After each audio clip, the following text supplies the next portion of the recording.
it's not just the size of the population, it's the quality and productivity of the population that can be key. For example, China still has slightly more people than any other nation, but they wouldn't be the rising power they are today if they hadn't radically improved the quality of the human capital and infrastructure in China. So, they're a rising power that reflects the rising educational levels and productivity of the Chinese workforce, not just the raw numbers.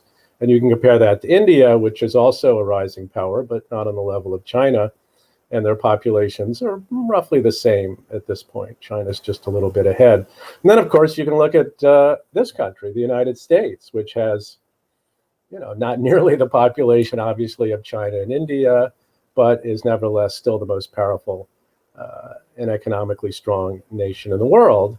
And that's because our population is not only relatively large compared to a lot of other countries in the world. They're not a country like China or India, but also because of our high educational levels, high productivity, and so on.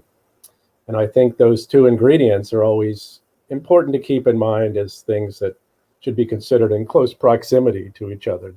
Don't just look at the numbers, look at the character of the population, look at its educational levels, look at its productivity, look at its diversity, look at its, where it's concentrated geographically, look at its urbanization. There's so many variables here that are important besides just the raw numbers.